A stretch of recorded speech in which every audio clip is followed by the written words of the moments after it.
We gathered here in Matlosana, having convened the municipal engagement with the Department of Sports, Arts and Culture through the MEC. This is in line with the Constitution for Cooperative Governance, Intergovernmental Relations Framework, and also the District Development Model to ensure that in terms of the sector, there's the synergy, oneness in terms of planning and delivery of services to the sector. So that's basically why we had convened here. We had convened all municipal members of the mayoral committee responsible for arts, culture, sports and recreation in the province, together with their administrative support, be it community services, infrastructure, or in the arts or sports related services, to broadly also, as I've stated, in terms of the combat, to present also what are the key things that we are delivering in different municipalities, how do we plan better going forward. But we've also invited CatSita as part of the training provider that is also responsible on our side to provide training in the sector alongside the environmental services and also hospitality services. They are also responsible from arts and sports training, to provide arts and sports training. And we've also asked the National Department and Provincial Treasury to just give us a global view in terms of infrastructure allocation and delivery of infrastructure and how far we are in terms of spending.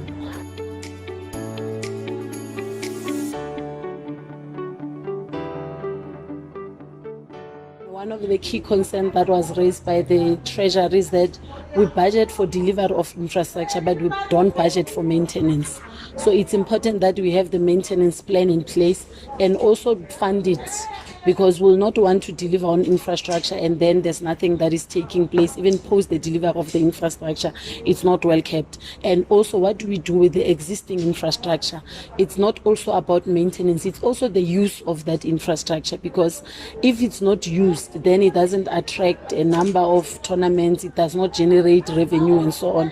So it's important some of these facilities, they need to generate revenue in order also to help us with the upkeep of those facilities. But importantly, to encourage the necessary partnership that municipalities themselves, MMCs, together with officials responsible, needs to strengthen their partnership with the federations that are either in the arts or in the sports environment, but also broaden engagement. Sometimes there are limited resources internally.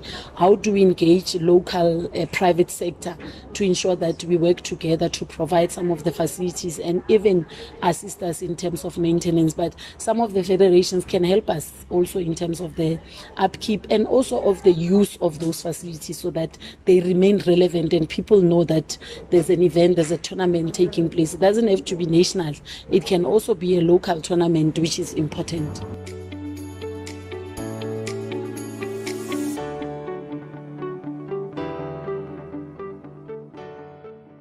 The Netball World Cup, I think, is a historic event for the country and importantly for the continent. And another important stakeholder that we had invited here is the netball, just to present the World Cup to them. But we have last year launched the Netball Friday to encourage and mobilize the community in South Africa and make sure that they are aware that the Netball World Cup is taking place in the country and what is the contribution that can be made. And obviously, amongst other things, also in terms of the presentation that has been provided, is the fan parks.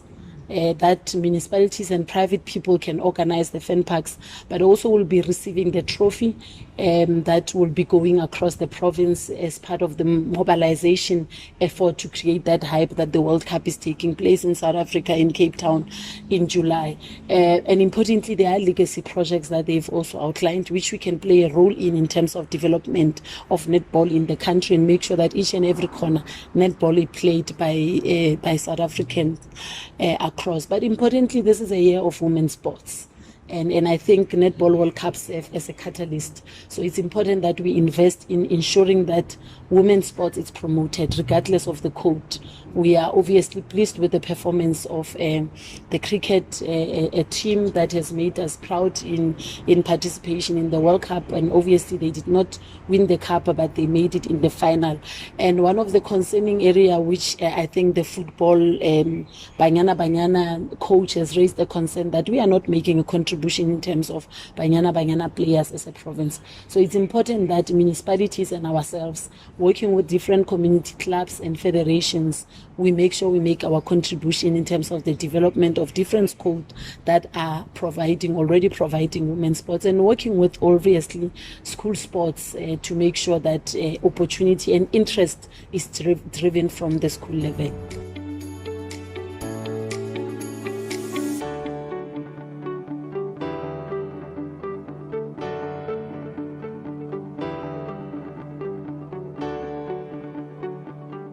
Obviously, it's a serious cause of concern and sometimes very disappointing for people to express their grievances in a much more disruptive manner. I don't think even for our own employees it's in our interest, because their safety during those events is seriously under threat, and I don't think it's what we want. Ideally, we should have these programs running on their own independently from government. But what is important is that they provide a platform for our artists, especially those that are not getting a platform at a national space, to at least use this platform to demonstrate and showcase their talent. They should serve that purpose, but obviously we should note that not all of them will perform in those stages of, be it Maika Maikeng or the Taung Cultural Calabash. We need to make sure that there's a rotation. At least this year others are contracted, and next year others are given an opportunity. In some cases you find that it's more business forums that are making noise, not the actual artists themselves, and the artists come later on to raise their concern. So we need to balance that. We are working very hard, and we've had engagement with the artists and to make sure that at least we improve in our delivery, and we don't necessarily sometimes we want to cover as many artists and we end up paying them less, and they also feel that we don't necessarily take care of them.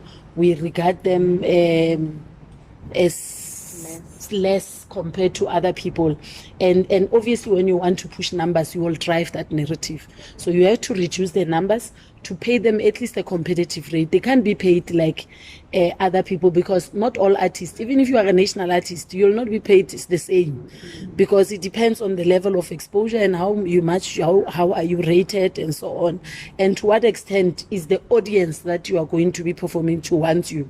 So they will pay that price. So even if people are international, the price is still not the same. So but we need to balance and sometimes empower our artists through different training mechanisms that exist. Sometimes they don't even know how to cost themselves, because they are business people also. It's a general statement. Sometimes they don't also comply with the government regulation. They are not properly registered.